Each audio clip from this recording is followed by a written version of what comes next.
Hello everyone, we are going to start our new chapter, chapter number 6, unemployment. First of all, what is the meaning of unemployment? તો unemployment એક એવી situation છે જ્યાં લોકોને કામ કરવું છે, લોકો કેપેબલ છે કામ કરવા માટે, અત્યારના જે વેજ રેટ પ્રિવેલિંગ છે એ વેજ રેટ પર બટ એ લોકોને કામ મળતું નથી. તો આ જે સિચ્યુએશન છે તેને અનએમ્પ્લોયમેન્ટની સિચ્યુએશન કહેવાય. આપણે આજે ટોપિક કરવાના છે types of unemployment. First of all, types of અનએમ્પ્લોયમેન્ટનો પહેલો ટાઈપ છે ઓપન અનએમ્પ્લોયમેન્ટ.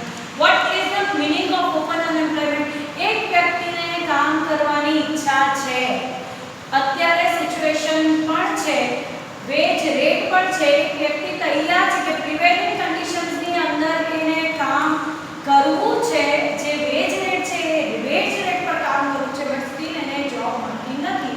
તો આ સિચ્યુએશનને અનએમ્પ્લોયમેન્ટની સિચ્યુએશન કહેવામાં આવે. હવે ઓપન અનએમ્પ્લોયમેન્ટ આપણે જોવા કયા ટાઈપની કન્ટ્રીમાં મળે? તો એ મળે આપણને ડેવલપિંગ કન્ટ્રીઝની અંદર. First of all, vote is the meaning of developing country? તો ડેવલપિંગ કન્ટ્રીનો મીનિંગ થાય કે અત્યારે એવી કન્ટ્રીઓ જે ડેવલપ થઈ રહી છે હજી, જેવી રીતે કે ઇન્ડિયા. તો આ પ્રોબ્લેમ ઇન્ડિયાની અંદર કેમ જોવા મળે? પોપ્યુલેશન વધારે છે, લેબર સરપ્લસમાં છે, લોકો એજ્યુકેટ થાય છે, પણ એની સામે લોકોને એ ટાઈપની જોબ ઓપોર્ચ્યુનિટીઝ મળતી નથી. ધેટ ઇઝ વાય આ ઓપન અનએમ્પ્લોયમેન્ટની સિચ્યુએશન ડેવલપિંગ ઇકોનોમી જેવી રીતે કે ઇન્ડિયા એની અંદર અરાઇઝ થાય.